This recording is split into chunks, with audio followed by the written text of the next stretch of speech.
Et bonjour, on est aujourd'hui le mardi 12 mars et vous êtes avec moi jusqu'à 14 h dans le ZCL News. Aujourd'hui, parmi nos invités, nous allons recevoir donc Grégory Titus qui est déjà sur le plateau, qui est membre du conseil d'administration du syndicat agricole Coordination Rurale Guadeloupe. Bonjour.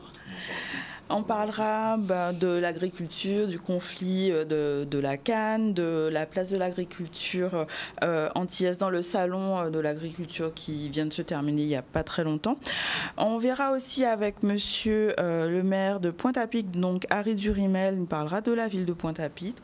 On aura avec Barbara Montpierre, notre chroniqueuse à la rencontre de soi, comment mieux gérer son temps et sa déconnexion.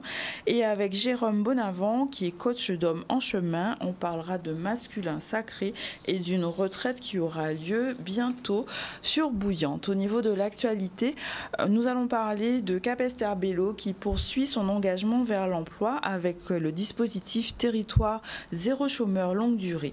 C'est un dispositif qui permet d'embaucher des personnes privées d'emploi depuis plus d'1 an, on en parlera tout à l'heure, ainsi que de l'entretien entre Harry Chalus et le président de la Fédération française de football, Philippe Diallo. Ils auront l'occasion de parler de la spécificité de notre football en Guadeloupe. Il est aussi question de la conférence de presse de Color Run Festival, donc un festival qui aura lieu courant mai sur le Gosier. Et on parlera de la foire des femmes entrepreneurs, notamment sur Basse-Terre, en lien avec la semaine de l'entrepreneuriat au féminin. Donc voilà pour les informations du jour. On va démarrer par justement ce premier sujet sur Capesterre Bello, qui poursuit son engagement vers l'emploi avec un dispositif Territoire Zéro Chômeur Longue Durée. Donc c'est un dispositif qui permet aux personnes privées d'emploi depuis plus d'1 an de bénéficier sous volontariat, d'être accompagnées justement pour pouvoir trouver des entreprises qui permettent d'embaucher, d'avoir des activités qui sont couvertes par le secteur privé dans le bassin d'emploi concerné, notamment sur Capesterre Bello. On voit un reportage de Charlie Dagonia. Alors, le dispositif Territoire Zéro Chômeur Longue Durée s'adresse à toute personne privée d'emploi volontaire du territoire.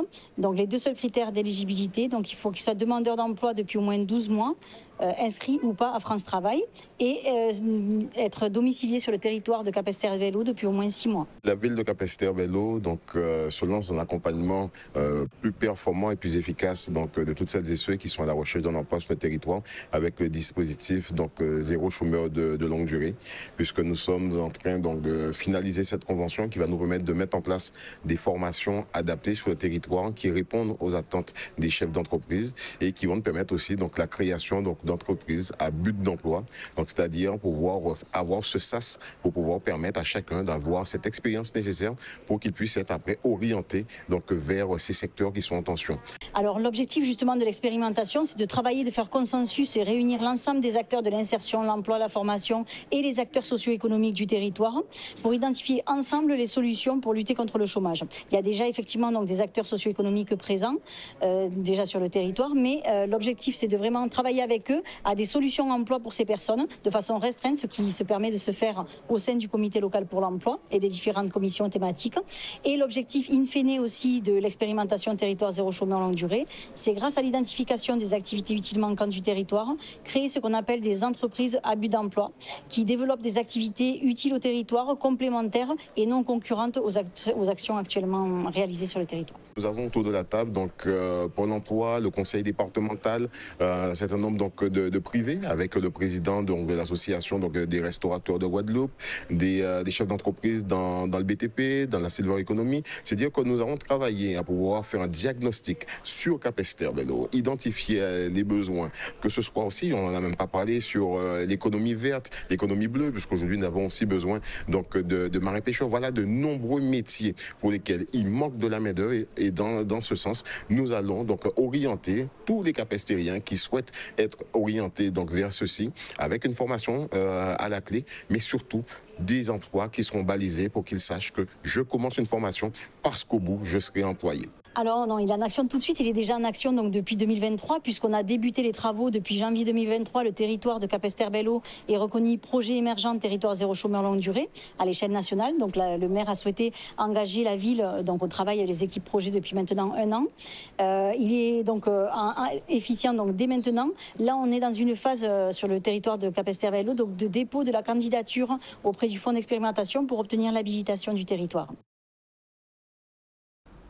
Voilà, donc un projet qui sûrement permettra à de nombreuses personnes d'accéder au plein emploi.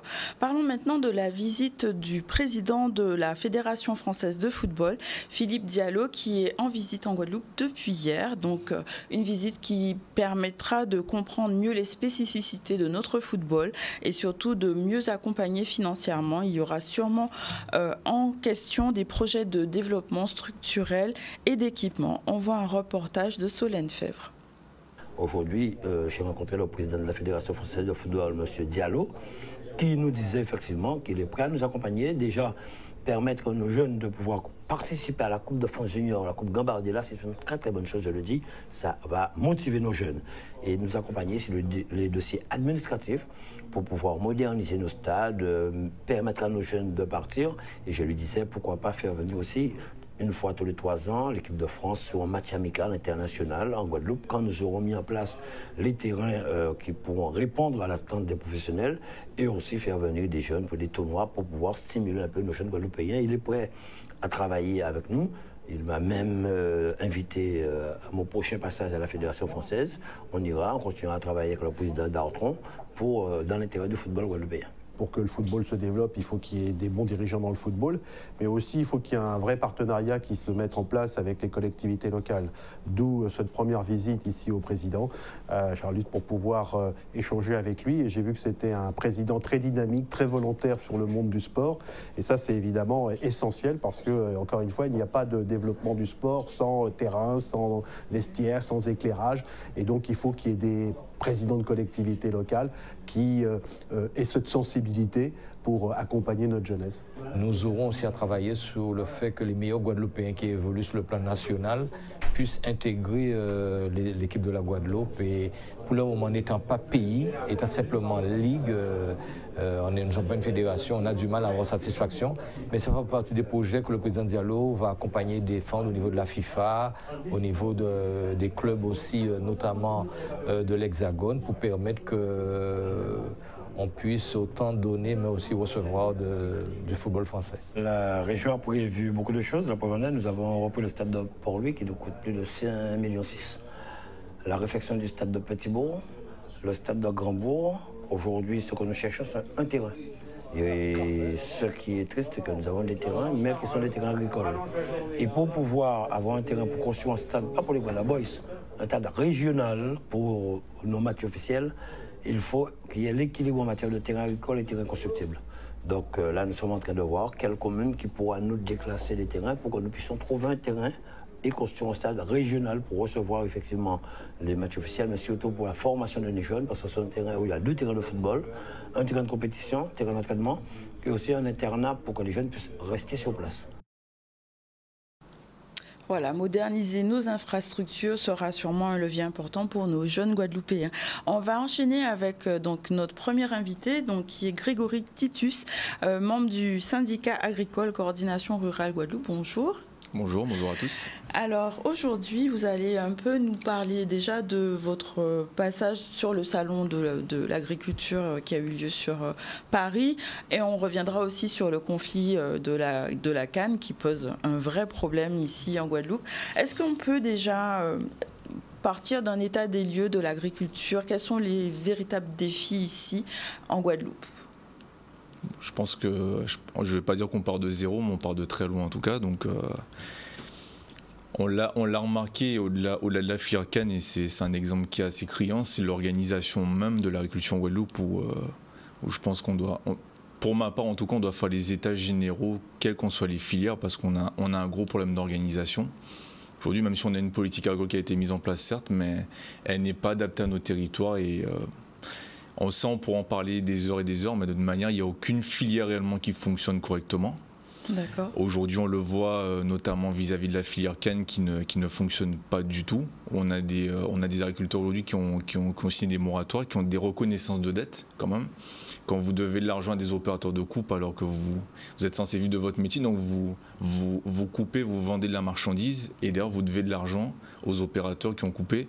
C'est un exemple criant, mais c'est ce qui démontre en tout cas toute la problématique, puisqu'on est quand même sur un département insulaire, donc on n'a pas les mêmes volumes que des agriculteurs en métropole qui bénéficient par exemple de terres de 200, 300, 400 hectares en céréales ou autres. Donc il y a des états généraux en tout cas à faire, il y a une grosse réflexion à avoir sur la culture en Guadeloupe. Donc une réflexion de fond, ça veut dire que maintenant les agriculteurs ne vivent pas de l'agriculture ? Pour beaucoup, non. Certains, oui. Il y a certaines filières. Je suis moi-même agriculteur, donc Oui. Je vais parler de ma filière, donc production d'œufs, par exemple. Moi, je vis de mon métier.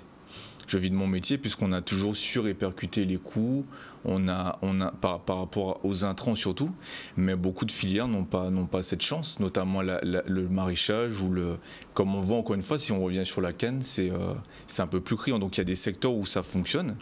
La désorganisation permet le bon fonctionnement des filières, d'autres où ça ne marche pas.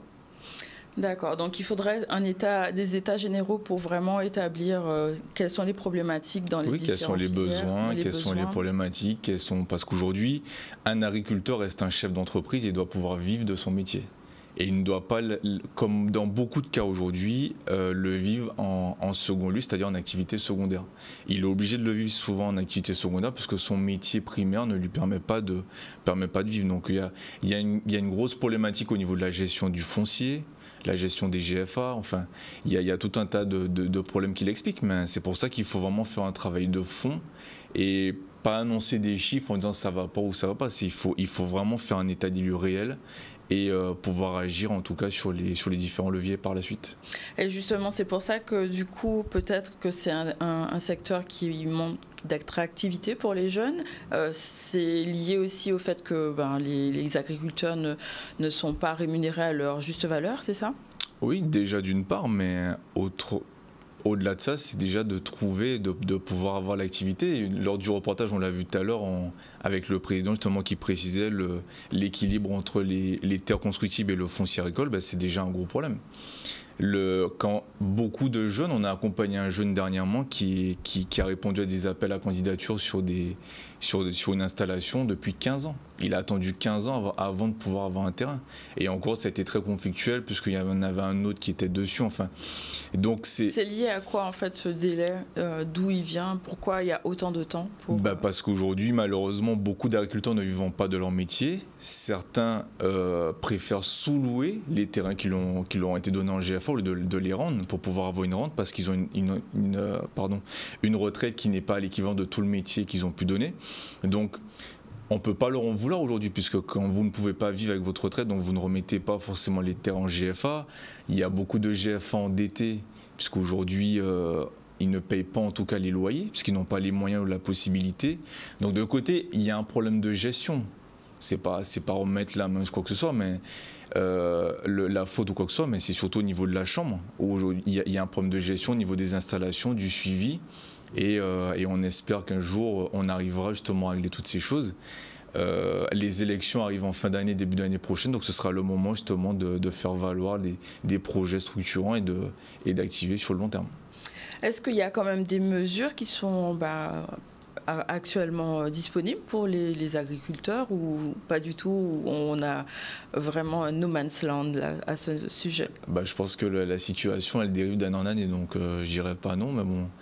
Je remets pas parce qu'on ne faut pas accuser, parce qu'on n'a pas toujours tous les tenants les aboutissants, mais globalement, je pense que s'il y avait vraiment des leviers qui étaient activés, on ne serait pas où on en est aujourd'hui. Si on ressente le débat sur la canne, aujourd'hui, qu'est-ce qui est demandé ?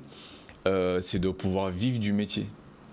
On entend beaucoup parler de chômage technique dans l'usine, enfin tout un tas de choses. Ce qu'il faut comprendre, c'est qu'aujourd'hui, si les agriculteurs ne peuvent pas vivre de leur métier, c'est qu'il n'y aura même plus de chômage technique, c'est un chômage tout court, puisqu'il n'y aura plus de filière cannière, donc Gardel n'existera plus et tout ce qui va autour n'existe plus.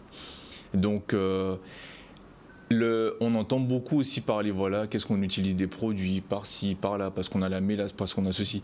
Moi, j'ai envie de dire surtout, personnellement, et là je parle en mon nom, au fond, ça ne m'intéresse pas de savoir ce que Gardel fait de ses produits puisqu'il l'achète. Ce que je demande aujourd'hui, c'est qu'un agriculteur puisse toucher 120 € de la tonne sans condition de richesse pour lui permettre de vivre de son métier. Après, ce qu'il fait des produits dérivés ou de tout ce qui va autour, ça le concerne lui. Mais en tout cas, pas le planteur, lui, ce qu'il veut, c'est d'avoir un tarif qui lui permet de vivre. Puisque si on revient sur la convention qui a été signée, ils étaient censés toucher 113 € avec, au final, en tout et pour tout, avec une richesse de 9, sauf que l'année dernière, en moyenne, ils ont touché 89 €. Et ils doivent de l'argent aux opérateurs de coupe. C'est ça la réalité économique de la filière canne. Et aujourd'hui, on est sur un pont, on voit très bien la filière banane qui est en train de tomber. Aujourd'hui, la filière canne, idem.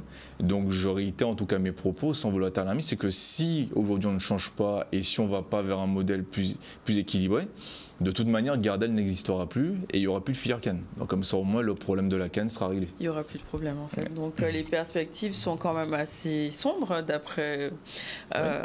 Très sombre. Très sombre. Donc en fait, s'il n'y a pas de levier justement par rapport aux tarifs, on va vers une fermeture, un total blackout, en tout cas sur cette filière. Pourtant, il y en a derrière, parce qu'encore une fois, les produits dérivés, tout ce qui va vis-à-vis de la mélasse, vis-à-vis de la bagasse, voilà, l'usinier va vous dire, voilà, nous on n'a pas... Je prends l'exemple de la bagasse. On va dire oui, mais demain on ne valorise pas parce on donne en tout cas le bioma, on ne peut pas. Sauf qu'il y a un cours mondial aujourd'hui, c'est qui est de 98 € la tonne. Sauf que ça, c'est pas dit par l'usinier. Si vous ramenez l'équivalent, ça vous fait environ à la tonne de production, vous êtes à peu près un tiers, donc vous êtes à 33 € à peu près. Bah, ces 33 € là, c'est un chiffre qui existe. Après que l'usinier, lui, décide dans une démarche commerciale de le donner ou de faire ces choses-là, encore une fois, c'est pas ça nous concerne pas. Oui. On est dans un secteur privé aujourd'hui. Nous, ce qu'on demande, c'est qu'on puisse vivre du métier, pas de savoir ce que vous en faites, si vous le donnez.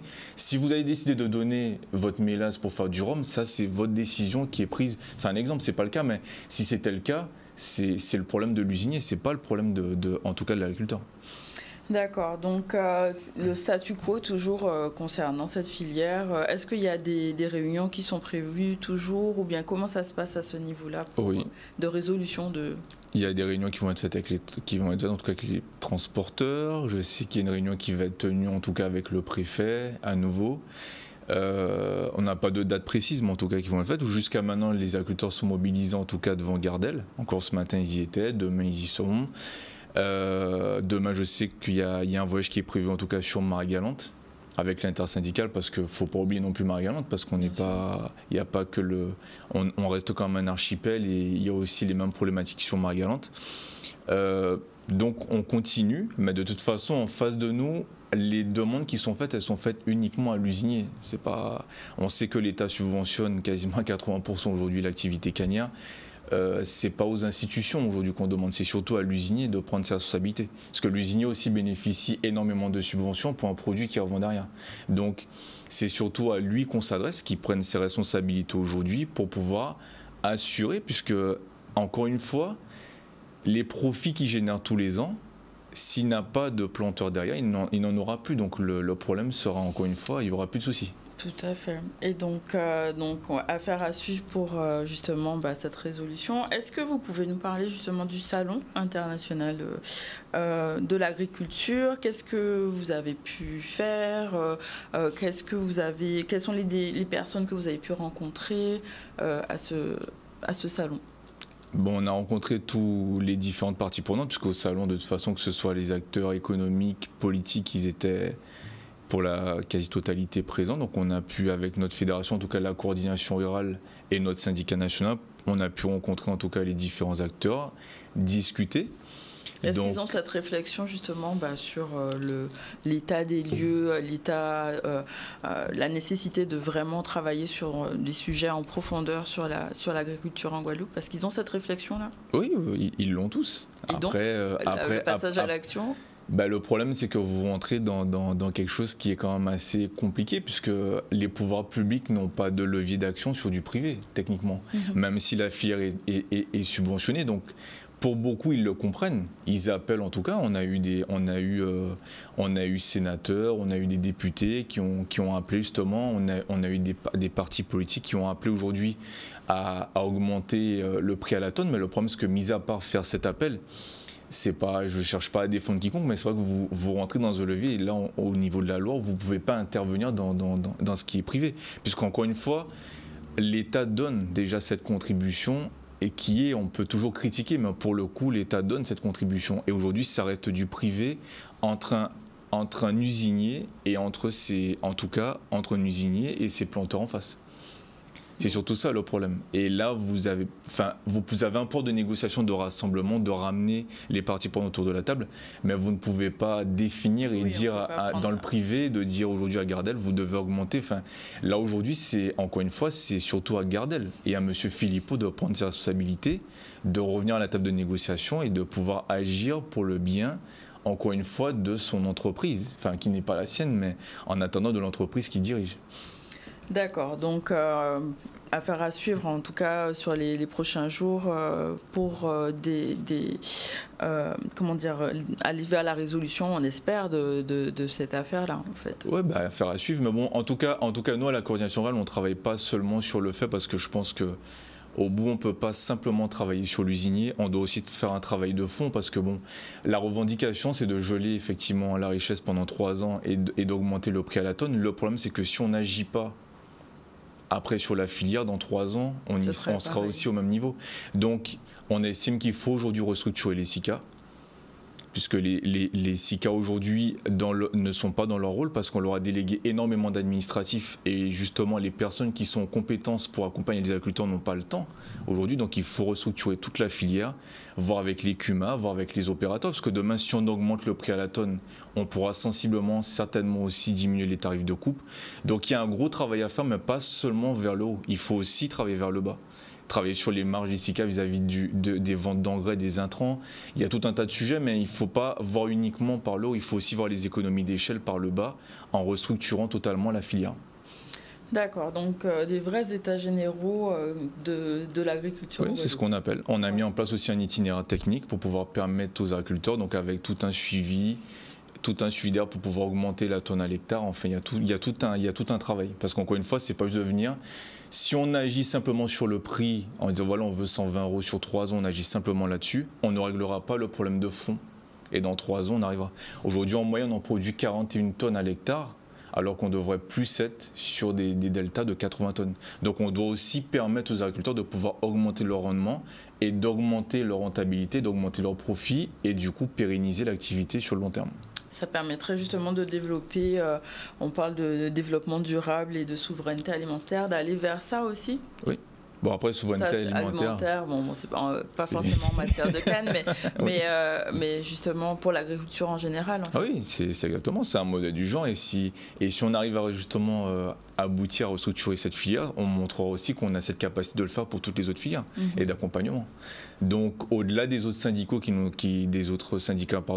nous accompagnent aujourd'hui, la coordination rurale aujourd'hui est force de proposition et on refuse le débat de dire qu'il faut faire pour faire.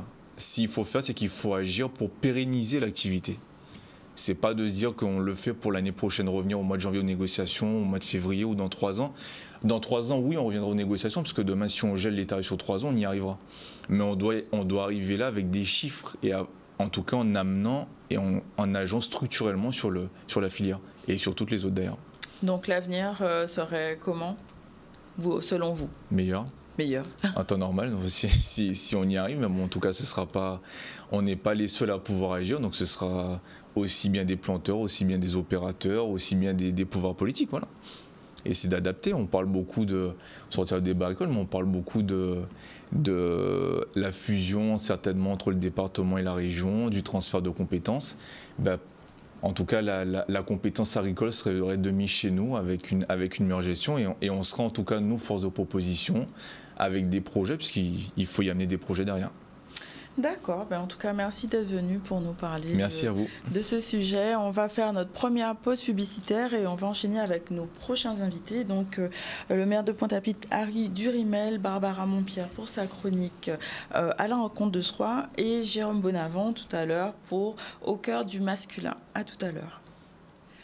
Et rebonjour, donc nous sommes à nouveau sur le ZCL, deuxième plateau. On va recevoir tout à l'heure donc monsieur le maire de Pointe-à-Pitre, donc Harry Durimel, bonjour, qui est déjà sur place.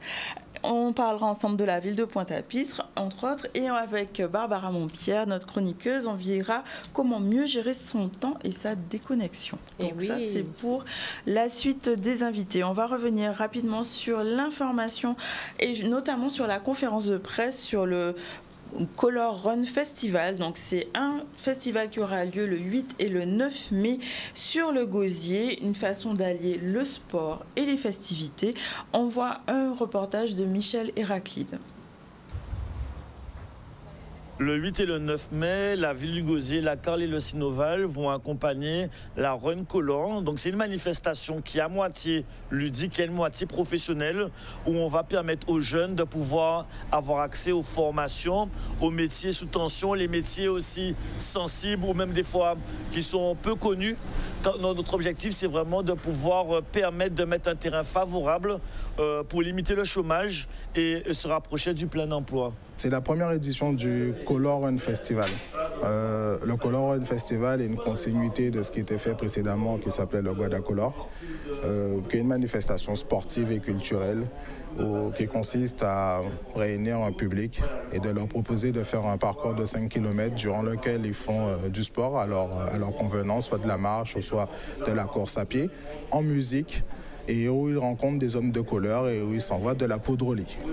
Et ensuite, après ce parcours de 5 km, ils sont reçus dans un espace où là, il y a un plateau artistique qui leur est proposé pour rester dans ce côté sportif, festif. Par rapport à cette propension que nous avons à pouvoir réunir les jeunes, nous avons décidé d'apporter une évolution à la manifestation en proposant un objet social et de permettre à ces jeunes-là de pouvoir s'amuser, de pouvoir faire du sport, mais également d'avoir des informations pour qu'ils puissent eux aussi réfléchir à préparer comment va se préparer leur avenir. Donc c'est pour ça qu'aujourd'hui, j'invite tous les jeunes de Guadeloupe à venir les 8 et 9 mai au Palais des Sports du Gosier et de participer à ce bel événement qui est en même temps festif et en même temps professionnel. Donc rendez-vous en mai. On va enchaîner donc avec notre invité suivant, Monsieur Durimel. Bonjour, bienvenue sur le plateau du ZCL. Alors, donc vous êtes le maire de Pointe-à-Pitre et justement, on voudrait justement pouvoir faire un petit bilan sur la ville de Pointe-à-Pitre en général. Et après, on parlera sûrement de l'affaire du chlordécone et de la loi qui a été votée. Donc, est-ce que, selon vous, vous pouvez nous faire un petit bilan de votre mandature jusqu'en 2024? Quelles sont les avancées sur la ville de Pointe-à-Pitre? Très bien. Je vous remercie et je suis aussi flatté de côtoyer Barbara Montpierre à cette occasion. Je pense que ça apportera un rayonnement en plus à l'émission, puisque c'est une personne très en vue. En tout cas, Pointe-à-Pitre, un bilan à mi-mandat, oui, on peut esquisser un bilan à mesure où quand nous sommes arrivés, tous les regards étaient orientés vers une ville en déclin, une ville dont le maire faisait l'objet d'une procédure de révocation, ce qui est rare dans la République, et qui a démissionné. Donc c'était un terrain difficile, parce que lorsqu'on prend la fuite, c'est que la cause est tellement difficile qu'on préfère fuir que de se battre. Nous, on a choisi de nous battre par amour pour cette ville et parce que c'était aussi faisable. On n'aurait pas embrassé le challenge si on savait que c'était hors de la portée d'un humain. Donc il a fallu d'abord assainir les finances communales, fermer les vannes, retrouver des sources de financement, regagner la confiance des bailleurs de fonds, puisque chacun sait que ce qu'ils peuvent donner, c'est l'État, c'est la région, c'est Cap Excellence, le département. Donc pour restaurer cette confiance, il a fallu montrer patte blanche, montrer que nous avions une gestion saine et que les recettes rentraient et que les dépenses que nous engagions, nous avions les crédits disponibles pour les engager. Donc ça a payé, puisque d'un déficit qui oscille entre 75 et 80 millions d'euros. Nous en sommes réduits au 31 décembre 2022 à 36 millions d'euros. Et si nos comptes sont bons, puisque je viens de finir une séance de travail avec l'expert des finances que l'État a mis à notre disposition et qui m'annonce qu'on finirait 2023 avec environ 6 millions d'euros de déficit, ce qui est prodigieux. Donc si on peut se vanter aujourd'hui d'avoir assaini les finances, d'avoir instauré une gestion vertueuse, vertueuse. La question est de savoir, est-ce que c'est de ça que les Pointois ont besoin, quoi, comme on dit, alors, ils ont déficit de de Canaries. Non, exactement. Maintenant, les Pointois ont besoin de quoi, selon vous? Et donc, il fallait assainir, maintenant il faut investir. Et on n'assainit pas sur un terrain qui est miné, on n'assainit pas, on n'attire pas les investisseurs, parce que quand je dis investir, la ville doit investir parce que nous avons des besoins, notamment d'infrastructures sportives qui sont en panne. La ville est bien dotée, mais plusieurs de ces infrastructures sont en panne, notamment le rôle Paul Chanchon, le rôle des sports, que nous venons d'obtenir une visite de la commission de sécurité qui semble dire que nous avons rempli les conditions qui nous étaient imposées pour réouvrir. Donc l'élu délégué Alain Sorez me prie de ne pas le dire trop tôt pour qu'il ne soit pas assailli de demandes, dans la mesure où il reste quelques petits nettoyages, quelques réglages à faire pour que l'enceinte soit à nouveau exploitable. Mais ce serait pour quand à peu près, à quel moment? Mais je veux croire que c'est avant la fin de ce mois-ci, du mois de mars. C'est imminent. C'est imminent. La réouverture est imminente, mais par respect pour l'élu en charge, je préférais que ce soit lui qui vienne annoncer l'ouverture en la personne d'Alain Sorez. Donc on a des infrastructures sportives, le complexe Michel Benjamin aussi, où il y a des travaux d'éclairage, des travaux de réparation du revêtement au sol. Donc tout cela va pouvoir être maintenant entamé parce que nous allons retrouver une capacité d'autofinancement. Quand vous demandez de l'argent à une banque, on vous demande combien vous pouvez mettre. Or, Pointe-à-Pitre avait une capacité d'autofinancement négative. Au lieu d'avoir des recettes, on avait du déficit pour pouvoir financer nos investissements. Donc, on va pouvoir investir à nouveau. La ville vient d'achever la construction d'une maison de quartier qui était à l'arrêt pendant 6 ans, puisqu'on n'avait pas les moyens d'achever les travaux. Nous avons trouvé des occupants, puisque l'État a posé comme condition que vous trouviez ceux qui vont payer le fonctionnement, parce que souvent on construit des gros bâtiments, après on n'a pas de quoi l'entretenir et ça tombe en villégiature parce que le fonctionnement n'a pas été anticipé. Donc l'État nous a dit, on vous aide à trouver les fonds qui vous manquent, à condition que vous ayez déjà un exploitant, quelqu'un qui va payer le fonctionnement. Et on a trouvé la Caisse générale de sécurité sociale qui allait quitter Pointe-à-Pitre, qui va donc créer une antenne dans la zone de Bergevin Henri IV. Nous avons trouvé aussi l'ALEFPA qui est un locataire fiable, puisque c'est une institution qui gère les problématiques de personnes majeures protégées par l'État, les tutelles, les curatelles et autres. Donc on a 2 locataires qui vont pouvoir payer un loyer qui nous permettra de rembourser le prêt que l'AFD a bien voulu nous consentir, et également l'État qui a également donné une subvention. Donc tout ça va concourir à l'amélioration des conditions. À l'amélioration et également à la fréquentation de la ville, parce que quand la ville est délaissée, désertée par EDF qui est parti, par la CAF, par les organismes qui quittent, c'est moins de fréquentation, c'est moins de recettes de stationnement, c'est moins de recettes en tout genre, moins de recettes pour les acteurs économiques, ceux qui vendent ne serait-ce que des bokits. S'il n'y a personne qui vient, il y a moins de bokits de vendus. Donc voilà, donc, nous espérons vraiment que Pointe-à-Pitre va pouvoir redémarrer aujourd'hui parce que les finances sont assainies, que l'État nous fait confiance et nous subventionne. La place de la Victoire va être un quartier complètement rénové. On va poser la première pierre du cinéma Renaissance dans quelques jours. Les travaux vont commencer puisqu'on a obtenu une subvention pour la façade pour qu'elle soit reconstruite à l'identique. Et derrière, c'est un investisseur privé, et le Cinestar, qui a remporté le concours que Cap Excellence avait lancé pour l'agglomération. Et c'est donc le Cinestar qui va construire des salles de cinéma derrière ce mur qu'on va commencer. Donc le quartier. Le Centre des Arts. Alors le Centre des Arts, c'est le plus gros chantier du monde, puisque la Cap Excellence a mis 17 millions d'euros sur fonds propres et il en manque 22 pour l'achever. L'État vient de dire qu'il va en mettre 2 pour nous permettre de construire une salle, mais une salle, ça ne le fait pas. La salle ne va pas pouvoir fonctionner si tout le reste est occupé, si tout le reste est donc ça ne va pas avancer tout de suite, Moi, je ne crois pas que pendant ma mandature, je verrai le Centre des Arts. Donc, je ne vais pas mentir comme on l'a fait jusqu'à présent. À chaque élection, on annonce l'inauguration. On a fait ça 10 fois en 10 ans. Nous, on dit très clairement que le Centre des Arts ne sera pas achevé avant la fin de la mandature en 2026. Mais nous gardons l'espoir qu'une fois qu'au Pointe-à-Pitre ira mieux, que l'on verra qu'autour de la mairie, il va y avoir un quartier qui va être créé. Le quartier de l'Hôtel de Ville, on va démolir la résidence Les Lauriers, qui est en cours d'être vidée. Les locataires, on est en train de leur trouver d'autres lieux de logement. Et donc, on va raser Les Lauriers, qui est une résidence très ancienne, qui a perdu en qualité, en cadre de vie pour les gens. On ne peut plus rester là. Donc, autour de l'Hôtel de Ville va se développer un quartier. L'ancienne Caisse générale de sécurité sociale a été acquise par un investisseur qui a déposé un dossier dans le cadre d'Action Cœur de Ville pour le transformer, ce bâtiment qui était une administration, en logement. Il y aura des logements résidentiels d'étudiants et des résidences aux personnes âgées. En tout cas, c'est un lieu d'habitation qui va se développer derrière la mairie, à la place de la CGSS, à la place des Lauriers. Donc ce quartier et la vente de l'ensemble immobilier Mortenol qui va conduire la SIG à assainir les lieux, parce qu'avant de démolir progressivement, la SIG s'est engagée à investir 8 millions d'euros dans la réhabilitation des résidences qu'on leur a vendues. Et donc, le Mortenol, les Lauriers, quartier de l'Hôtel de Ville, la place de la Victoire, les points 3 comprendront pourquoi ils ont souffert. Parce que quand je dis qu'on a résorbé le déficit, quand on dit qu'on a résorbé le déficit, c'est nous qui avons tiré profit des souffrances de la population. La population, il lui manque beaucoup de services publics. Il lui manque beaucoup d'entretien des espaces verts. Pendant 2 ans, on n'a pas fait. C'est maintenant qu'on a pu lancer des marchés et qu'on a divisé la ville en 11 quartiers et on a confié à 11 entreprises le souhait d'entretenir les espaces verts et ça se voit. Je reçois des messages sur mon téléphone où les points 3 me disent qu'ils commencent à voir la propreté revenir dans leur ville, le monde Massabielle, tous ces endroits qui apparaissaient comme délaissés, la résidence Rivière-Salée, près de complexe Michel Benjamin. Depuis 2 jours, ces endroits-là sont en train d'être nettoyés. Donc, quand je dis, c'est les points 3 qui, par leur privation, ont permis que la ville peut revenir maintenant à l'équilibre. Petit à petit, ça revient à l'équilibre, comme vous dites. On va parler un petit peu de la proposition de loi donc, concernant le chlordécone. Vous avez été un fervent supporter de ce dossier, défenseur de ce dossier. Oui.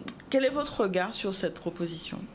Moi, je pense que c'est une grande avancée. C'est une énorme avancée dans le sens où des députés guadeloupéens ont mis 20 ans pour être convaincus qu'il fallait faire une proposition de loi. C'est super. Moi, je ne veux pas bouder mon plaisir. Voilà des élus de Guadeloupe qui disent qu'il faut réparer, il faut indemniser, il faut dépolluer. On a mis du temps à convaincre ceux de chez nous. Alors, on peut dire que les Français, l'État français n'a pas réagi vite, mais moi, je nous regarde nous. Moi, il y a des gens qui ont dit Durimel est fou, parce qu'à chaque fois qu'il ouvre sa bouche, il parle que de chlordécone. Sur un marché, une dame m'a dit, monsieur Durimel, vous pensez que l'État peut nous faire ça ? Tellement les gens avaient foi en la patrie, la mère patrie, ils ne s'imaginaient pas. Donc aujourd'hui, c'est une vraie avancée, mais ce n'est pas encore une loi. Ce n'est que l'Assemblée nationale qui a voté. Justement, quelles sont vos attentes pour la mise en œuvre c'est quoi l'étape d'après? Mais l'étape d'après, c'est que le Sénat vote. Parce que si le Sénat dit terminé, c'est fini. Si le Sénat dit qu'il n'y a pas de loi, il n'y a pas de loi. Donc quand on dit qu'une loi a été adoptée, une proposition de loi est partiellement adoptée et fait son cheminement législatif pour aller au Sénat et s'il n'y a pas d'accord, revenir à l'Assemblée nationale et faire la navette jusqu'à ce qu'on ait une loi adoptée. Néanmoins, on ne doit pas bouder le plaisir. C'est déjà une avancée. Nous regrettons que le principe pollueur-payeur n'ait pas présidé à l'indemnisation, car on va créer un fonds qui va être financé par de l'argent des contribuables, par ceux qui n'ont pas pollué, mais qui sont plutôt victimes de la pollution. Donc c'est pour nous une insuffisance, mais la loi avance parce que toutes les parties sont responsables de cette situation. Même ceux qui se vantent d'être à l'origine de la proposition de loi étaient là avant. Ni Hollande, ni Sarkozy, ni aucun d'entre eux avant Jospin, aucun n'a pris le temps de se dire qu'il y a 90% des gens d'une partie de la France qui sont empoisonnés au chlordécone, que des enfants naissent avec des retards cognitifs, que les femmes enceintes contaminent leurs enfants depuis le cordon ombilical et ça n'a jamais intéressé personne. Est-ce que vous pensez qu'il y aurait une indemnisation ? Je pense qu'on peut l'atteindre puisque c'est le fondement même de la responsabilité. En droit français, il y a une règle qui s'appelait article 1382, c'est devenu article 1240 du Code civil, qui dit que tout fait quelconque de l'homme qui cause un dommage à autrui oblige celui par lequel c'est arrivé à réparer. C'est un principe. Si vous cognez mon pied, ça me fait donner un bobo, désolé, vous allez devoir payer pour le bobo. C'est comme ça. Et l'Union européenne est venue, en matière d'environnement, amener ce principe pollueur-payeur qui veut que tout pollueur doit payer les réparations de sa pollution. Là, on voit que pour le chlordécone, il n'y a que l'enrichissement qui va vers les pollueurs. Tout ce qu'ils ont fait comme dégâts, ça ne leur coûte rien. Par contre, le profit tiré avec un produit interdit, dont on a renouvelé le stock quand on leur avait permis d'écouler simplement leur stock, ils en ont commandé par milliers de tonnes, là, ils n'ont rien à payer. Donc ça laissera un goût amer. On continuera à penser que le compte n'y est pas. Et comme je le dis, après l'esclavage, je pense que c'est le plus gros drame qu'ait connu notre société post-esclavagiste. Voilà des gens qu'on a emmenés ici dans des cales de bateaux pour peupler, faire fructifier, et qui aujourd'hui maintenant se voient tous avec un cancer de la prostate ou tel autre cancer, parce qu'on parle beaucoup du cancer de la prostate dans notre société machiste, mais il y a d'autres formes de cancer que les femmes taisent et ne disent pas peut-être, et qui sont liées à cela, puisque le chlordécone est un pesticide qui est lipophile, qui aime se fixer aux graisses, qui aime se fixer à l'argile, qui a une rémanence multiséculaire. Donc si c'est pas bon, il n'est pas bon pour l'homme, il n'est pas bon pour femme. Oui, c'est pour les deux. Donc du coup, une indemnisation, à la fois pour les personnes, mais aussi pour les terres, puisqu'elles sont complètement polluées. L'eau est polluée, les eaux sont contaminées. C'est un vrai problème de santé publique, en fait. Est-ce que vous pensez qu'il y aura une vraie indemnisation? On a parlé de réparation, c'est une loi, mais est-ce que concrètement, ils vont payer, en fait? Très bien. Alors, moi, je crois que vous avez parfaitement raison de dire qu'on parle des individus, on parle de quelques individualités, de quelques dizaines ou vingtaines de milliers d'euros qu'on va donner à Tartampion pour aller le jouer au TRC peut-être.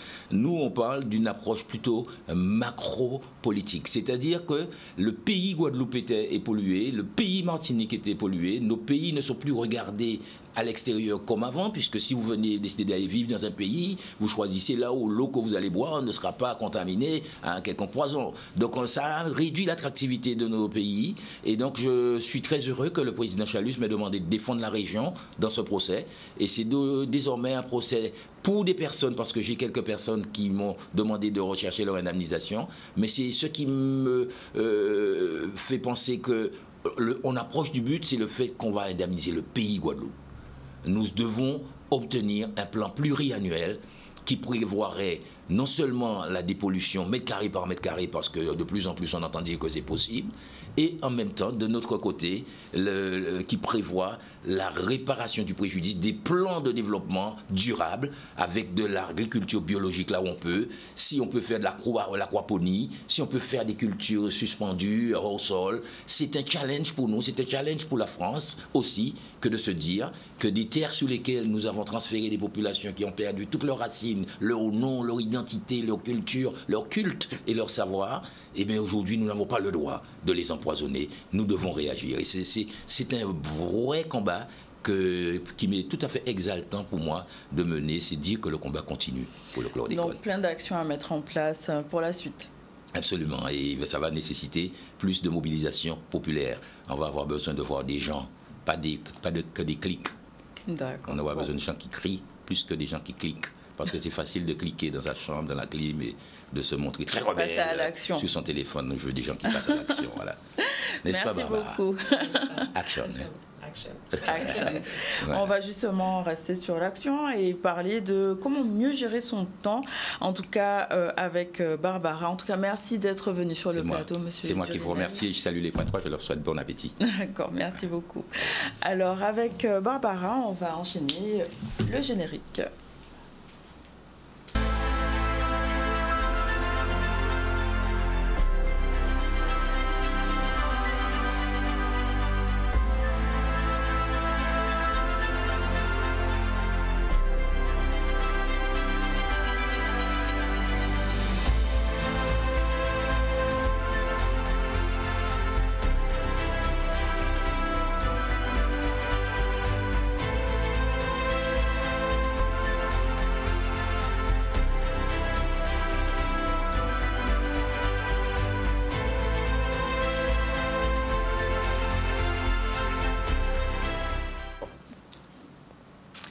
Alors Barbara, aujourd'hui nous allons parler de gestion du temps, déconnexion, en lien aussi peut-être avec la dernière chronique d'avant, on avait parlé des relations énergivores. Yes. Comment on peut faire le pont? Eh bien oui, hein? Et donc merci pour l'occasion que tu me donnes, ma chère Imane. Très contente de te retrouver. Oui. Bonjour aux téléspectateurs et puis à toute la famille aussi qui regarde. Un petit coucou à mamie, à ma tante, voilà, qui sont fidèles au rendez-vous. Et oui, je l'avais annoncé, on a parlé depuis le début de l'année du nettoyage. On a commencé par le nettoyage faire place nette, tout simplement, donc avec tout ce que ça implique. Hein? Et on a parlé de différentes orientations, donc à savoir, on se vide un peu, donc on vide la charge émotionnelle. Et puis ensuite, on a parlé des relations, puisque voilà, nous sommes des êtres relationnels. Le fait de mettre un stop aux relations, ou à se séparer des relations énergivores, d'autres on peut appeler aussi toxiques. On avait vu comment ça pouvait être important. On avait parlé de l'importance de savoir dire non, d'apprendre à dire non, donner du sens pour soi, donner du sens aux autres. Et puis, j'avais précisé qu'on se serait revu pour parler de l'organisation. Donc, c'est le focus du jour. Focus organisation sur la gestion du temps et la déconnexion. Voilà. Déconnexion du téléphone. Exactement. Tu vois, déconnexion. Oui, ça serait souvent un outil qu'on utilise souvent maintenant. Tout à fait. Mais j'imagine que c'est notre déconnexion dont tu parles. Mais oui, mais ça en fait partie, et tu fais bien de le dire, ça fait partie des choses qui peuvent nous aider justement à lâcher prise, parce que le téléphone est devenu un outil incontournable. Moi, c'est mon ordinateur sur... voilà, n'est-ce pas? Mais c'est vrai que ça peut générer une charge mentale. On parlait de la charge mentale, l'importance de pouvoir s'en libérer. Eh bien, l'un des facteurs aussi d'une charge mentale qui va être importante, qui va nous empêcher aussi d'arriver à nous organiser, eh bien, c'est la procrastination. Ah, ce fameux mot. Voilà, ce fameux mot, j'avais fait une chronique spécialement dessus. Et c'est vrai que quand on est amené à procrastiner, donc c'est-à-dire différer, remettre toujours au lendemain ce qu'on veut faire, tout simplement, eh bien, ça nous embête parce que ça nous empêche de mieux gérer notre temps, puisque finalement, on tâche qu'à venir si on dote, n'est-ce pas? Ça s'accumule. Et fatalement, eh bien, on se sent débordé. Est-ce qu'il y a des techniques, justement, pour bien sûr, améliorer son organisation? Tout à fait. Ce que je propose avant, c'est qu'on puisse, comme d'habitude, donner un petit peu de sens au niveau des définitions. On va voir en image tout de suite, parce que ça va être important comme ça de donner du sens sur les points que nous allons aborder. Donc, l'organisation, action d'organiser, structurer, d'arranger, d'aménager. Donc, l'organisation, par exemple, d'un service qui demande du temps. De toute façon, tout demande du temps. On a pris l'exemple de... Monsieur le maire nous a parlé de tout ce qui a été fait à Pointe-à-Pitre. J'ai été surprise, en plus, de voir tout ce qui se fait. Nous sommes toutes les deux pointoises, ma chère, n'est-ce pas? Voilà, donc l'organisation prend un certain temps et ça demande aussi d'avoir du sens, d'avoir le sens de l'organisation. Donc ça s'apprend. C'est pas donné chez tout le monde. Ça s'apprend. Voilà, donc on va parler ensuite de la gestion du temps. Le but premier est de gérer son temps et c'est d'arriver à assurer la bonne utilisation de son temps et des ressources dont nous disposons. Et ça va s'articuler autour de 3 notions majeures. Donc, la planification, la définition des priorités, l'organisation au quotidien. Donc, j'ai mis les références, j'ai trouvé très, très intéressantes ces définitions. Et enfin, la déconnexion. Donc, action de se déconnecter, j'ai envie de dire de se débrancher. Faire une séparation. Se déconnecter. Pourquoi? Eh bien, déconnexion. Donc, connexion, on est connecté. H24, si on parle de téléphone. Déconnexion, on coupe. Voilà. Donc, c'est ce qu'on va voir en dernier. Et justement, donc, ces définitions permettent vraiment de savoir de quoi on parle, tout à fait. De chacun. Mais est-ce que, tu parlais de procrastination tout à l'heure, quelle est la cause? Quelles sont les causes? Pourquoi on diffère des choses? Voilà, en fait, on va le voir avec quelques questions. J'ai envie de vous engager, chers téléspectateurs, si vous êtes concernés. Alors, j'ai envie de faire un clin d'œil aussi à une personne, d'ailleurs, qui n'est pas en Guadeloupe, qui m'a donné l'idée de cette thématique avec la précision de la déconnexion.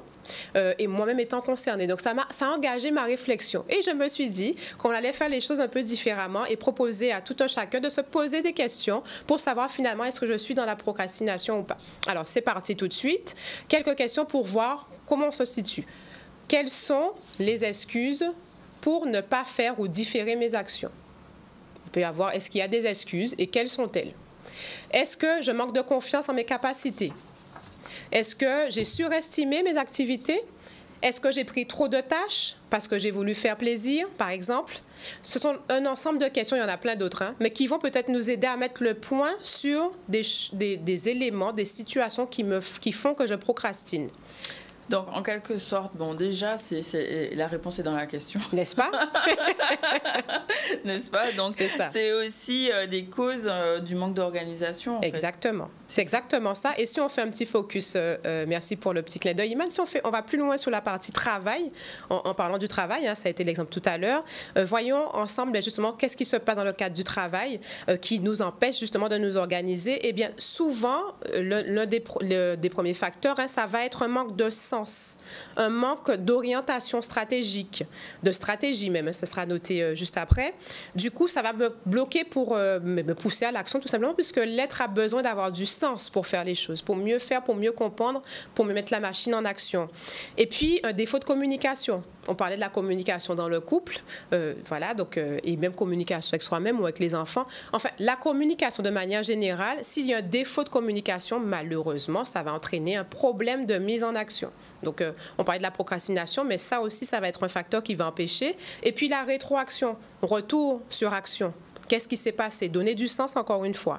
Un manque de ressources aussi, d'outils de planification, puisque tout dépend aussi de la charge de travail que je vais avoir. Je vais facilement me sentir débordée si je n'ai pas justement ces éléments-là. Donc, ça va venir faire le fameux cercle vicieux où je suis encore débordée, je ne m'en sors pas, je n'y arrive pas. Et j'ai parlé de la stratégie qui va être importante aussi. Hein. Là, on parlait du travail, mais évidemment, c'est valable dans tous les domaines de la vie. Donc, il y a des outils. Comment on peut utiliser ces outils? Parce que, oui, d'accord, maintenant, je vois que je manque d'organisation, mais je fais comment? Et oui, comment je fais? C'est ça, tout à fait. Eh bien, de façon très concrète, on va voir avec cette astuce que je vous propose maintenant en images qui vont nous aider. Du coup, hein, action-réaction, d'ailleurs. Oui.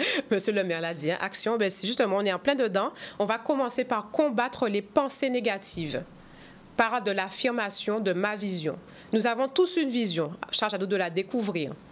Voilà, donc ça prend pendant un certain temps, mais déjà en travaillant l'affirmation, je serai dans une meilleure dynamique pour me dire que je vais réussir, je vais y arriver. Sur une feuille, je vais ensuite lister les différentes tâches que j'ai à réaliser et puis les classifier par degré d'importance et d'urgence. Et puis au fur et à mesure que j'arrive à réaliser mes tâches, je vais pouvoir les barrer. Ça donne du sens aussi à mon cerveau, ça libère. D'accord? Alors, parmi les autres tâches que je dis qui sont précisées, hein, ce que je vais proposer donc rapidement aussi, c'est d'arriver à pouvoir se challenger en impliquant une personne de son entourage. Donc, tout est noté. Hein. Mais pourquoi la personne de notre entourage aura un regard bienveillant? Il faut bien la choisir, n'est-ce pas? On a dit qu'on pas une personne qui est énergivore, elle est toxique, mais celle qui va être positive et qui va m'encourager à aller dans le sens de ma vision. Tu vois, voilà, ça va être vraiment des choses qui sont importantes.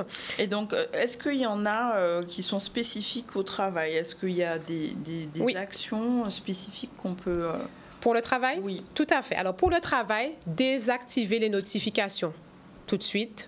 On désactive. Mais oui, quand je suis en train de travailler, donc je prends cet exemple-là précis, hein, donc tous les autres sont précisés en partage à l'écran, désactiver les notifications, arriver à prendre des petits temps de pause. Même si c'est très peu de temps, mais je me coupe.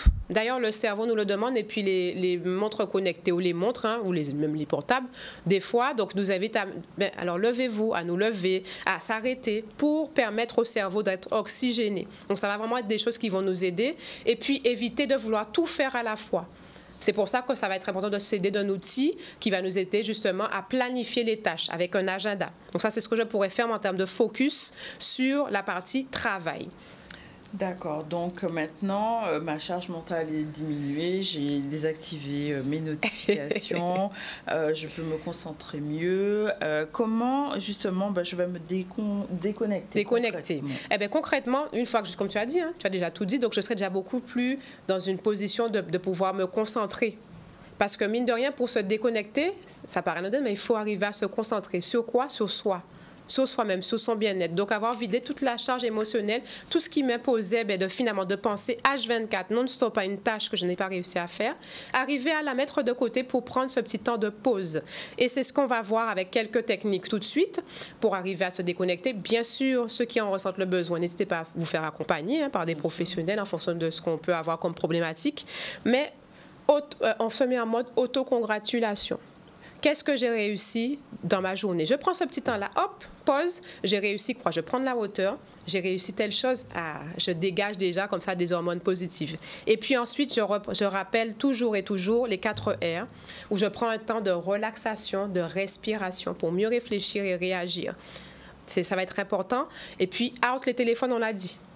Out les téléphones. Pas de téléphone dans la chambre. C'est-à-dire que... elle a précisé, hein? C'est déjà un challenge, ça, hein? Ouais, déjà, le matin, pas tomber direct dans son téléphone.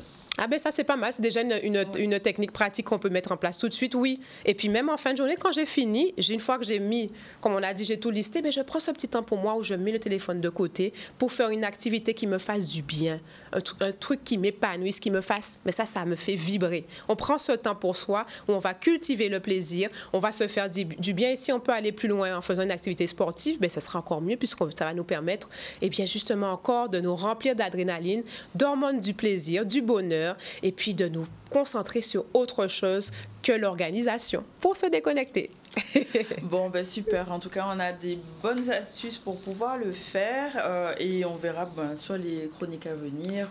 Oui. J'imagine un approfondissement. C'est ça. Juste pour terminer, comme tu disais, pour les chroniques à venir, donc il y aura une chronique différente sur le dernier aspect du nettoyage dont on a parlé, c'est la maison. Voilà, comment je peux réussir à faire ce nettoyage pour que je sois dans un environnement qui soit sain, qui me représente. Libérer ma charge mentale par le nettoyage de la maison. Donc, je ferai appel justement à DA Organisation, que je présenterai la prochaine fois dans une chronique innovante. Et puis, Iman, on a aussi bientôt un débat. Bientôt à venir, donc ça, toutes les deux. On en parlera. Mais en tout cas, merci d'être venu et merci pour toutes ces astuces. On va faire notre prochaine pause publicitaire et on revient tout à l'heure avec Jérôme Bonavent, coach Dôme en chemin. Et rebonjour, donc troisième plateau du ZCL. On va continuer avec nos invités, donc Jérôme Bonavent qui est déjà sur notre plateau. Bonjour. Bonjour. Donc coach d'homme en chemin, il nous parlera de masculin sacré, d'une retraite, de choses passionnantes. On viendra sur ce sujet tout à l'heure. On va finir avec les informations du jour concernant justement une foire pour les femmes entrepreneurs dans le cadre de la semaine de l'entrepreneuriat au féminin. Il était question de réunir des femmes autour de métiers de l'agriculture pour pouvoir les sensibiliser à ces problématiques du vivant, l'indépendance alimentaire, l'alimentation saine et durable, les transitions écologiques. On va voir un reportage d'Olivier Félix. Semaine de l'entrepreneuriat au féminin, c'était extrêmement important pour nous de faire cette journée en direction des femmes. Donc une journée en 2 temps, j'ai envie de dire, sur la bannière l'aventure du vivant. Donc l'aventure du vivant, c'est une campagne du ministère de l'Agriculture pour sensibiliser le jeune public au métier de l'agriculture. Et nous, au service formation développement, on est autorité académique pour l'enseignement agricole. Donc c'était normal pour nous de faire une manifestation sous la bannière entrepreneuriat du vivant et particulièrement mettre en valeur les femmes entrepreneurs qui s'investissent dans les métiers du vivant. Donc nous accueillons 19 femmes réparties dans 4 secteurs: les transitions agroécologiques, l'alimentation saine et durable, l'indépendance alimentaire et le changement climatique. Donc nous recevons en ce moment, il y a 40 jeunes, 40 scolaires qui sont ici, qui vont à la rencontre de ces femmes pour découvrir leurs produits, leur entreprise, profiter de leur expérience et puis recueillir des conseils. Je trouve que c'est un village très agréable qui permet de mettre en valeur ce que la Guadeloupe nous propose, ce que nos artisans nous proposent. Et je pense que ça peut nous porter comme exemple d'entreprise pour certains qui voudraient gérer leur propre entreprise. Je m'intéresse particulièrement aux plantes et au milieu de la santé, donc je pense que ça pourrait m'aider dans mon projet de métier, voilà. Je pense que c'est important de toujours être présent. Alors oui, effectivement, j'étais présente au niveau national. Je pense que c'est encore mieux d'être présente au niveau local et au niveau du territoire. Pour moi, c'est une journée importante et je voulais être là et je participe d'ailleurs à la table ronde de l'après-midi parce que je pense que c'est important de parler de son parcours, montrer aux gens que c'est possible, qu'il n'y a pas de plafond de verre ou en tout cas s'il y en a un, il faut le briser, d'accomplir ses rêves, d'accomplir ce qu'on souhaite faire, entreprendre. Donc oui, c'est important, montrer que les femmes aussi dans le milieu agricole, c'est possible. Et il y en a, on est beaucoup, très diverses, avec des projets complètement différents. Mais on a tous une certaine force et le but, c'est de mutualiser, rencontrer du monde, partager son expérience et si possible, créer peut-être de nouvelles vocations et travailler ensemble, mutualiser et voilà, montrer que tout est possible quand on y croit. Voilà, donc les femmes et l'entrepreneuriat, c'est toujours une belle question. On va parler maintenant des hommes. Les hommes et le masculin sacré, donc qui est une tendance qui vient de plus en plus au goût du jour. Donc avec Jérôme Bonavent qui est coach d'hommes en chemin. Donc en chemin, ça veut dire qu'il chemine, c'est ça? C'est ça, en chemin. En fait, en réalité, on est tous en chemin. Oui. Disons qu'en chemin, c'est une façon poétique de dire d'aller vers une réflexion sur soi et un approfondissement pour aller un peu plus dans la conscience, dans les relations avec les autres. Alors, est-ce qu'on pourrait définir un petit peu qu'est-ce que c'est que le masculin sacré? Bon, on parle beaucoup de féminin sacré, mais du coup, le masculin, déjà en soi, mais quelle différence il pourrait y avoir par rapport à ce dont on parle maintenant beaucoup plus, qui est le féminin sacré? Disons que ce que je peux dire, c'est qu'on a chacun en nous la part féminine et la part masculine. Donc pour les femmes comme pour les hommes, le travail entre guillemets personnel peut être de rééquilibrer ces polarités. Après, il y a des spécificités masculines et des spécificités féminines. Le masculin sacré, c'est à la fois s'affirmer dans son positionnement et à la fois avoir le cœur ouvert pour être ouvert à ce qui se passe autour de nous, les relations, pour être dans l'accueil, qui est une dimension plus féminine. Le cœur ouvert permet d'être dans l'accueil. En fait, c'est cet équilibre entre le féminin et le masculin qui permet d'avancer à la fois en étant fort, puissant, et à la fois en écoutant tout ce qui se passe autour de nous et en étant en interaction à partir du cœur. Justement, donc il y aura une retraite qui aura lieu très bientôt. Les dates? Donc du 25 au 30 avril. Voilà. Donc en Guadeloupe, donc ça va se dérouler à Culture Sauvage, donc c'est sur Bouillante. D'où est venue justement l'inspiration pour créer cette retraite-là? Donc voilà, mais en fait cette retraite, j'y ai participé l'année dernière à peu près à la même période, en avril, en France. Il faut dire que j'anime des cercles d'hommes depuis 2018 en Guadeloupe. Il y a beaucoup d'hommes qui viennent, c'est de plus en plus, je veux dire, accessible, ou enfin, en tout cas, est-ce que ça fait partie des conversations qu'il peut y avoir entre hommes maintenant? Je vais à un cercle d'hommes, est-ce que c'est... C'est encore pas si courant que ça. D'accord. Donc c'est beaucoup de travail, c'est pour ça que je suis là, de communication, c'est pour ça qu'après je vais faire des conférences aussi pour parler de tout ça. Il y a une certaine crainte, peut-être encore pour les hommes, à laisser tomber les masques par rapport à des conditionnements qui amènent plus à être en compétition, qui amènent plus à s'endurcir et garder un peu tout ce qui se passe à l'intérieur de soi. Donc en fait, c'est tout un cheminement. Et d'ailleurs, le livre que j'ai écrit est une autre forme de contribution pour aller vers ça.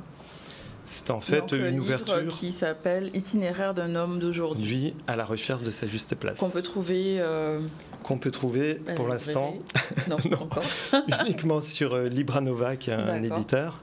Et là, je suis en train de discuter avec les librairies en Guadeloupe pour qu'ils soient accessibles ici en librairie, tout simplement. Donc, en fait, juste pour revenir sur les hommes, est-ce que c'est cette difficulté à être vulnérable? Oui.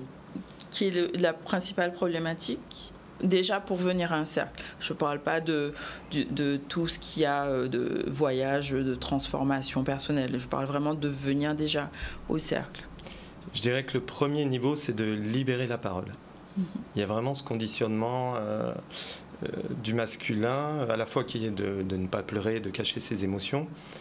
Et puis, du coup, émotion, sentiment, c'est pas très loin.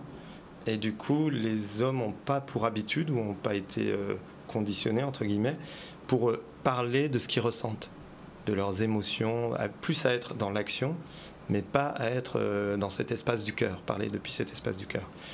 Les hommes le font parfois plus facilement avec des femmes, des amis, femmes, mais entre hommes, c'est encore un autre degré. C'est une pudeur qu'il y a? C'est une forme de... Oui, une forme de pudeur, une non-connaissance, je dirais. Non-connaissance. Parce que quand on y allait, quand on sait tout ce qu'on en retire, voilà, c'est évident. Justement, les retours de cercle pour les participants, quels sont-ils? Les retours de cercle, ça peut toucher toutes les relations. En fait, il peut y avoir... on parle de vulnérabilité. Oser se libérer de choses qu'on a en nous et le livrer, entre guillemets, aux autres hommes, ça permet tout simplement de revoir la confiance en soi aussi. Parce que tout le monde va faire la même chose. Et en fait, plutôt que de se dire « je suis seul », je suis isolé, je suis vraiment différent, on se rend compte qu'en fait, on a tous nos difficultés. Donc ça permet déjà de retrouver une confiance en soi. Donc en fait, ça va agir à la fois sur la personne qui participe, mais aussi sur son environnement, j'imagine, voilà, sur les relations. Donc avec les hommes qui peuvent être, on va dire, avec...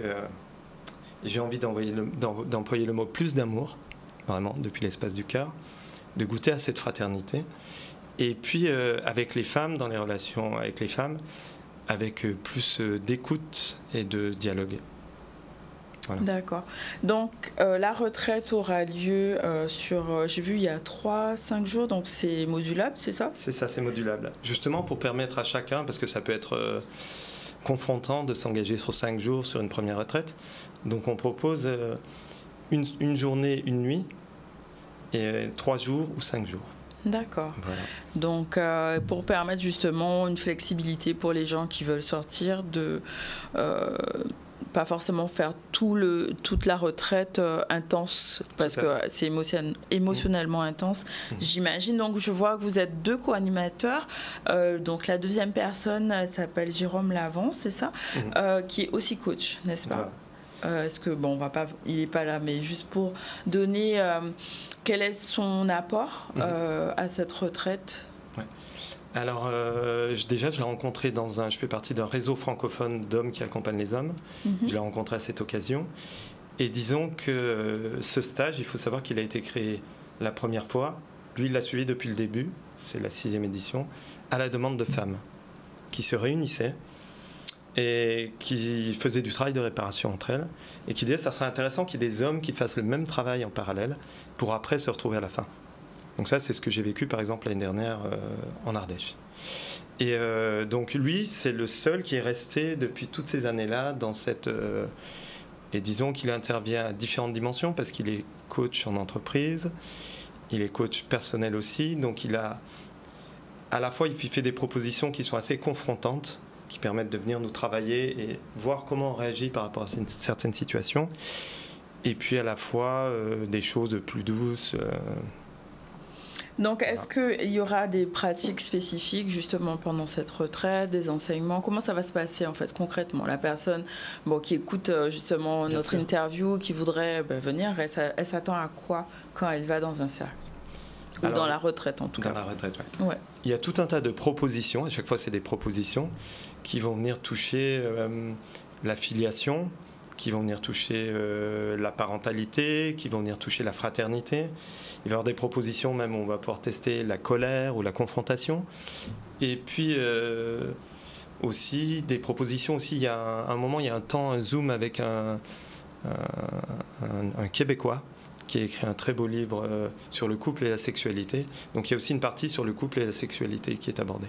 Donc en fait, voilà, c'est des séquences comme ça qui se déroulent petit à petit, avec la fin, un objectif et un personnel pour l'après-stage, pour ne pas partir juste avec des expériences qui ont été vécues. Donc en fait, on descend très en profondeur, avec des réparations individuelles et collectives, comme avec des constellations familiales, par exemple.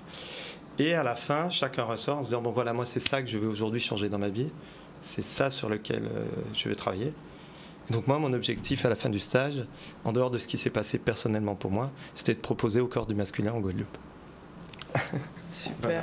Donc du coup, après, il y a un suivi post-retraite ou chacun après est dans retour à la réalité? Alors il y a un entretien après. Après, Jérôme est coach aussi, donc ça peut donner suite à un accompagnement. Moi, j'ai aussi différentes pratiques de soins, et donc je peux aussi suivre les gens à leur demande après ce stage. D'accord. Alors, du coup, on redonne les dates parce qu'il y a plusieurs événements. Oui, voilà. En dehors de la retraite qui aura lieu, on rappelle les dates, c'est... Donc du 25 au 30 avril. Avant ça, donc, il y a toute une série de rencontres. De rencontres, de présentations, donc qui sont libres, en entrée libre. Donc demain, à la Case Angélique, à Petit-Bourg, à 18h, il y a une présentation de 2 heures, entrée libre. Il faut me contacter par téléphone, donc c'est le 54 58 16. D'accord. Il me faut contacter par téléphone pour réserver et je vous donne le lieu, les coordonnées. Donc demain, il y a un premier rendez-vous. Pour ceux que ça intéresse, qui peuvent aussi me contacter, jeudi, il y a un Zoom. Donc avec Jérôme Lavins aussi, on fait un Zoom, ceux qui ne peuvent pas se déplacer. Et puis vendredi à 18h, on a une rencontre à Gourbert, donc là où j'habite, je suis à la Marina Riversens. Au Point Bleu Soleil, qui est un bar qui est sur la plage, à côté de la station-service, à côté de la plage de Gourbert de la Marina Riversens.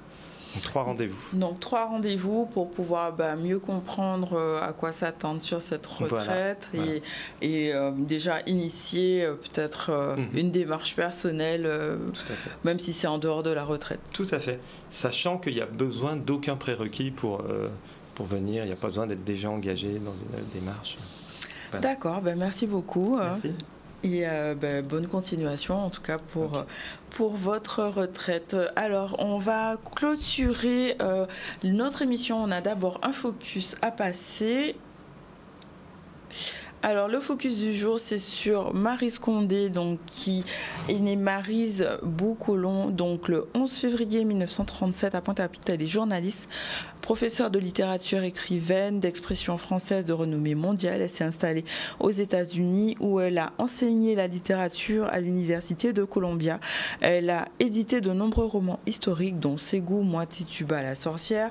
Au cours d'une carrière de près d'un demi-siècle en tant qu'écrivaine, Maryse Condé a publié une trentaine de romans couronnés par de nombreuses récompenses telles que, en 1986, le Grand Prix littéraire de la femme, en 1988, celui de l'Académie française pour son livre La vie scélérate, ou encore en 1999 le prix Marguerite Yourcenar. En 2020, elle reçoit le prix Nobel alternatif de la littérature. 2018, militante de la mémoire, elle a été la première présidente du comité de la mémoire de l'esclavage. Donc, Maryse Condé est âgée de 87 ans. Voilà pour le focus du jour. Est-ce qu'on a, oui, parole à pays là, COP. Mon ché, COP fait si, ça ou fais ça ou paix, pardon. Mon vieux, fais ce que tu peux. Donc, Alès Poupa les créoles. Donc, c'est un extrait de l'ouvrage de Marie-Noël Recoq et Moïse Benjamin. Donc, voilà pour les 2 focus du jour. Aujourd'hui, au niveau des informations, on a parlé sur Capesterre de cet engagement pour l'emploi avec le dispositif Territoire zéro chômeur longue durée. Nous sommes venus aussi parler de l'entretien de Harry Chalus avec le président de la Fédération française de football, Philippe Diallo, qui est en visite depuis hier pour quelques jours, donc pour mieux comprendre les spécificités de notre football en Guadeloupe. On a aussi parlé de le Color Run Festival, donc un festival qui aura lieu du 8 au 9 mai sur le Gosier. Comment allier le sport, l'emploi et les festivités. Il était aussi question de la foire aux femmes entrepreneurs, donc dans le cadre de la semaine de l'entrepreneuriat au féminin sur le vivant. On a vu au niveau des invités, donc Grégory Titus, qui est membre du conseil d'administration du syndicat agricole coordination rurale de Guadeloupe. Il a fait un petit point sur la filière canne, sur la place de l'agriculture en Guadeloupe, notamment lors du salon de l'agriculture. Avec Harry Durimel, donc maire de Pointe-à-Pitre, nous avons fait un petit bilan de la ville, justement de sa mandature, de la ville de Pointe-à-Pitre. Et on a aussi évoqué la loi concernant le chlordécone. Avec Barbara Montpierre, on a parlé de comment mieux gérer son temps et se déconnecter. Il était aussi question de déconnexion, mais au masculin, avec Jérôme Bonavent pour sa retraite, donc au cœur du masculin. Voilà pour aujourd'hui. Je vous souhaite un bon appétit si vous n'avez pas encore déjeuné et à bientôt dans le ZCL News de Canal 10.